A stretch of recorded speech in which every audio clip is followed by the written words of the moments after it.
Morning Edition, water and sewage to prosecute delinquent customers. Another homicide overnight. And picturesque Harbor Island gets even more props.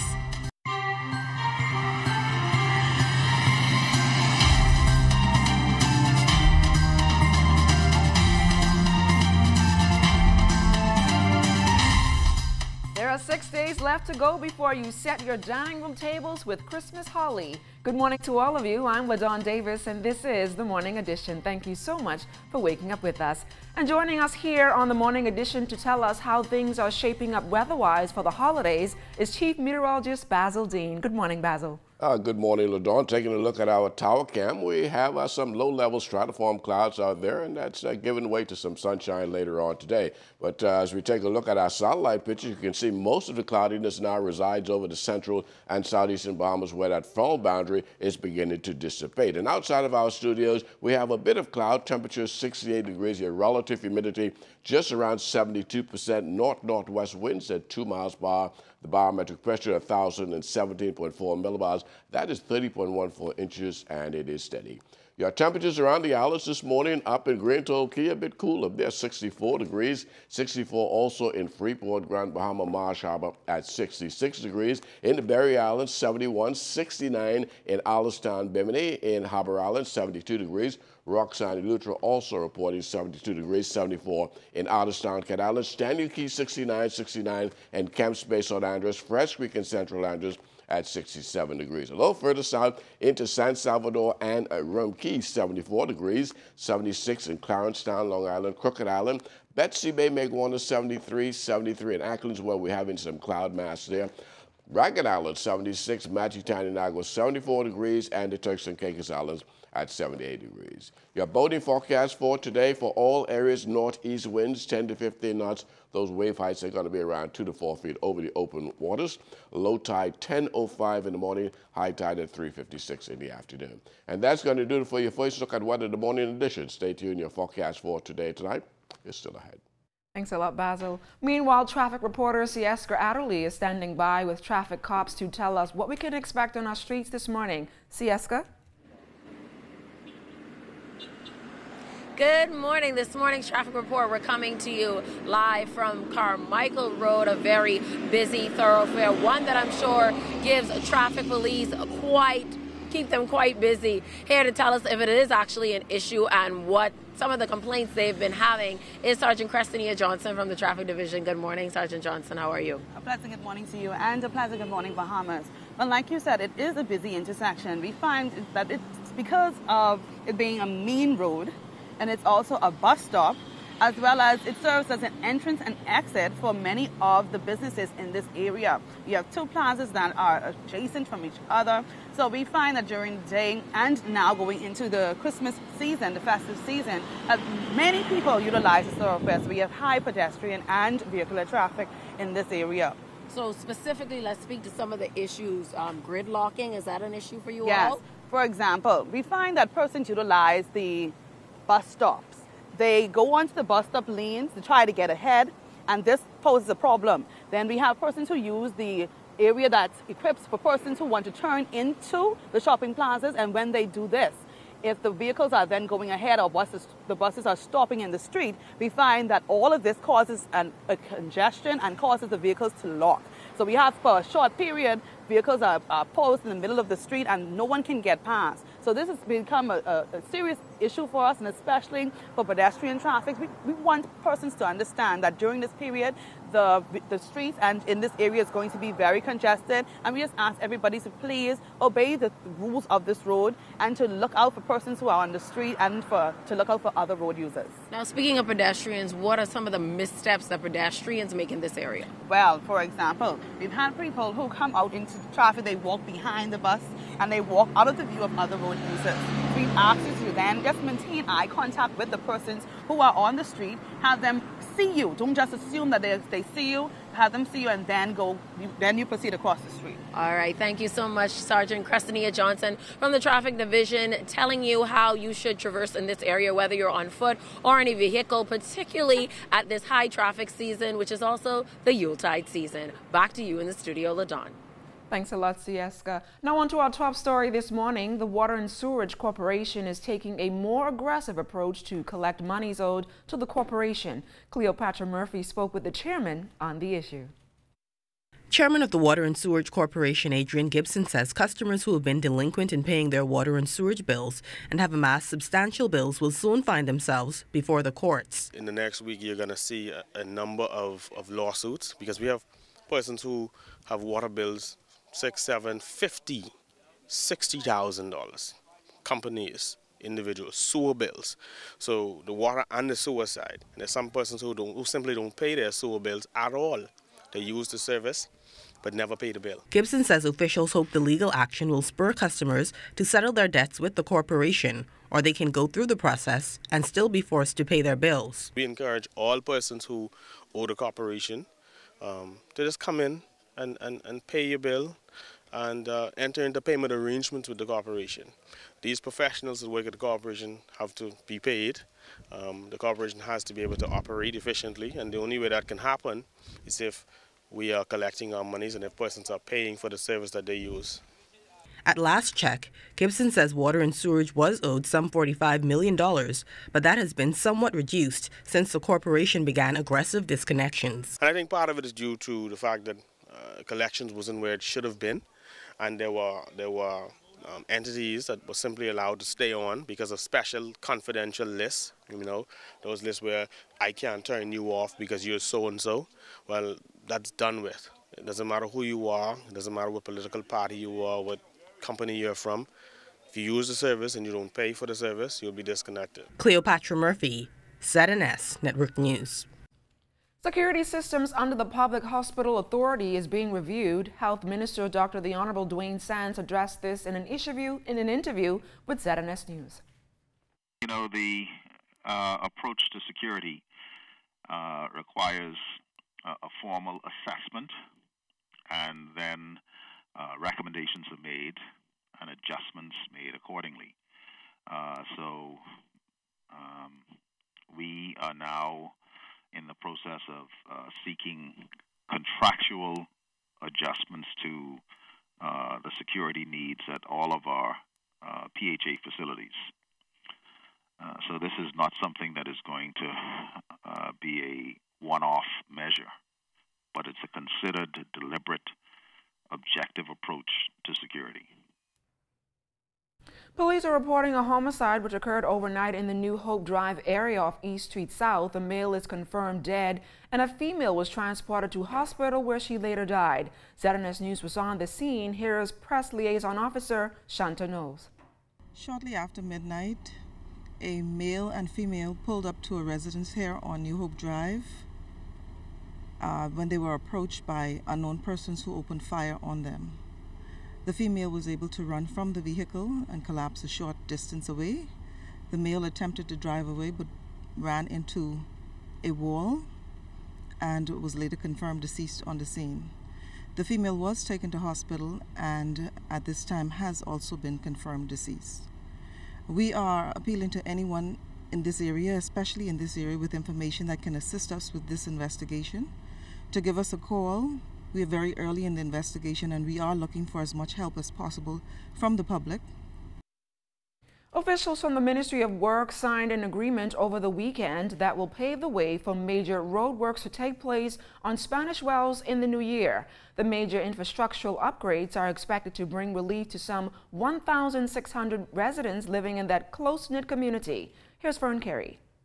The contract signed between Ministry of Works officials and executives from South Eleuthera-based company New View Construction is valued at over $687,000. The agreement paves the way for the main roads in Spanish Wells to be repaired beginning in mid-January of next year. Residents say the roads have been in a state of disrepair since Hurricane Matthew back in 2016. Minister of Public Works, the Honorable Desmond Bannister, said the repairs will be extensive and are expected to be completed in 26 weeks. The works include the scarifying or milling of the existing damaged road surface, placement of a new 6-inch base layer of well-compacted lime rock, fill material, and then applying a new layer of P-rock and sand seal wearing surface. In other areas, the potholes will be repaired, including patch and seal. Road signs, road markings, and street name plates will be repaired or replaced as necessary. Construction works to be undertaken can be summarized as follows. 1. Patch and seal roads of 7,350 square yards. 2. Reconstruction of P-rock and sand seal, 14,350 square yards. Area Member of Parliament Howard Ricky Mackey said other infrastructural upgrades will also take place in Spanish Wells in the months ahead. We are currently also constructing a desalination plant north of Eleuthera to fix the vexing problem that we have as it relates to our water. We believe that this plant should be up and running by the end of March, and so those of you who constantly send me photos of the brown water or the smelly water, you'll have to find something else to talk about.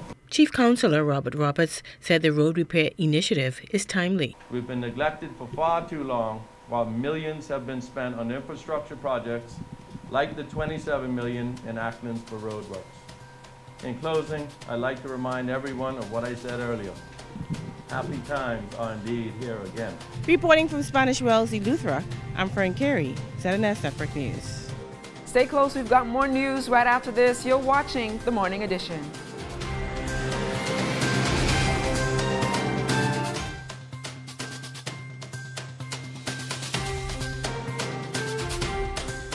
Welcome back to The Morning Edition.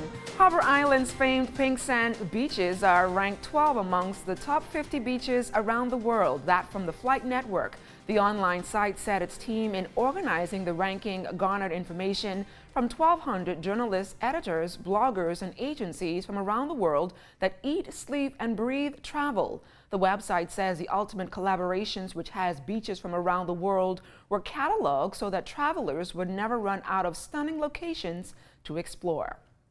In other news, the Bahamas National Youth Choir will present its 10th annual concert of Christmas music tomorrow, December 18th, at the Trinity Methodist Church on Frederick Street. The concert is held under the patronage of Her Excellency the Most Honorable Dame Marguerite Pinling, the Governor General of the Bahamas. Choir Director Dexter Fernandez says to expect the feeling of Christmas. We have a lot of jazz music this year. We go down to some of our roots, some Bahamian music, and so we even have gospel. So we have an eclectic mix of music this year. There's something there for everyone. This year we have partnered again with Dr. Chrissy Lee. So she's in this year, and she's from Mississippi State University, and she's going to work some magic on the piano, tinkle on the piano. And so we also have the International Life of Key School International Pan Orchestra, and so we have music eclectic, every section, genre of music going to be there tomorrow. Now, if you're wondering if the concert is free, Fernandez says persons can make a donation during the love offering that will be collected. Lee serves as a former lecturer for 6 years at the College of the Bahamas, now University of the Bahamas. She shares, aside from participating in the concert, that she will be recruiting students wishing to pursue music studies.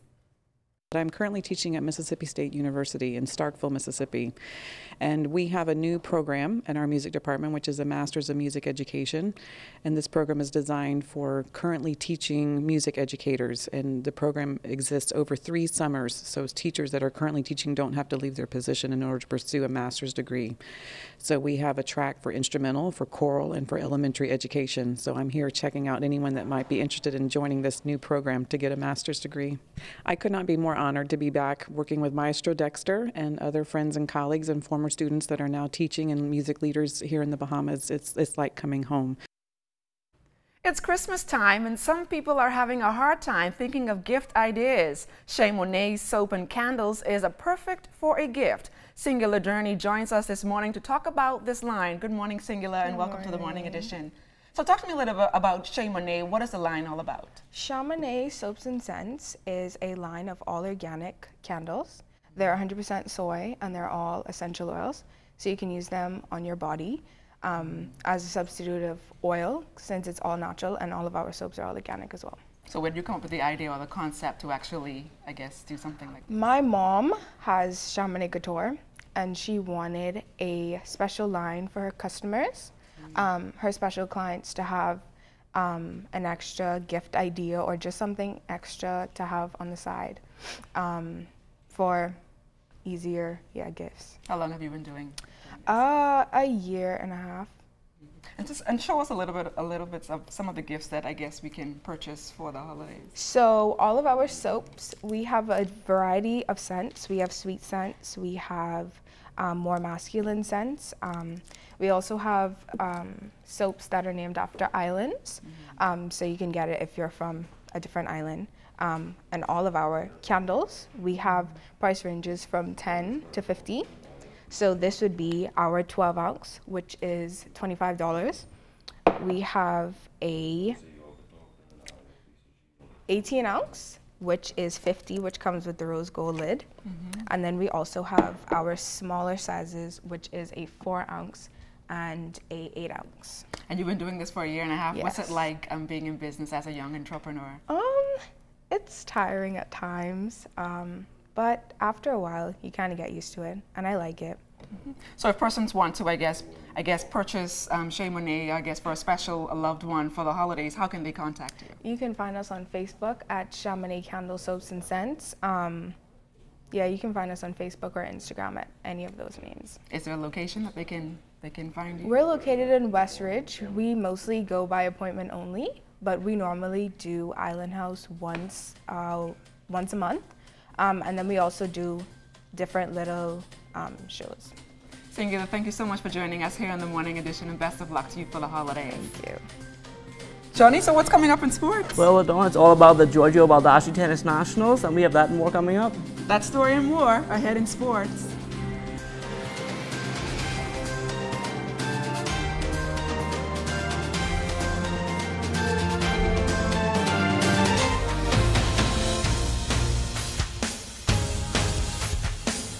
Welcome to sports, everybody. The Giorgio Baldacci Open Nationals getting underway yesterday at the National Tennis Center. Veteran Marvin Roll taking on the youngster Jacoby Bain. Early on, this one all about experience, but down the stretch, youth prevailed with Bain taking the match in 3 sets, 2-6, 6-2, and 10-8 in the tiebreaker. I started to get a bit tight in the first set. So after second set, I started to loosen up a bit and start playing better tennis. We had a tough game at 2-3. It was a long game. He made some good shots. I made some loose errors, but then he was able to get that break and take it on to the third set. And in the third set, I was down a little bit, but I was able to come back. But he was able to hold his composure, and he pulled it out. From the NBA, don't look now, but the Phoenix Suns are scorching hot, one of the hottest teams in the league. They've now won 3 straight games after taking down the New York Knicks last night, 128-110 on the road in the world-famous Madison Square Garden. DeAndre Ayton continuing to be a double-double machine, 21 points and 13 rebounds on 8 of 14 shooting from the field in 29 minutes. The Suns go for 4 in a row tonight in the back end of a back-to-back in Beantown against the Boston Celtics. Buddy Hield and the Sacramento Kings back on court last night as well for the back end of their back-to-back. After winning in Dallas the night before, the Kings came out sluggish and never recovered, going down 132-105 in Minnesota against the Timberwolves. Buddy did his job, had a game-high 21 points on 7 of 13 shooting from the field. He was also 5 of 10 from behind the arc in just 18 minutes. The Kings return home tomorrow, looking to get back on track against the OKC Thunder. The Gateway Academy Eagles out of Bimini making some noise at the Deep South Christian Senior Boys Basketball Tournament in Orlando. They won their opener over IBCK in blowout fashion, 74-39. Bradley Branton Lightbourne led 3 Eagles in double figures with 22 points. Chester McPhee followed with 15. Valdez Edgecombe Jr. chipping in with 11. Sunland out of Grand Bahama also that tournament. They lost their opener against Central Point Academy, 84-61. The University of Bahamas Mingos men's basketball team back home following a road trip to Florida, which saw them lose all 3 games. Last night, though, the story much different. The Mingos kept their perfect record intact in the New Providence Basketball Association, beating the Carroll Contractors Pirates 85-80. UB head coach Bacchus Roll says despite the outcome of those games in Florida, he expects the experience to pay dividends as they continue to...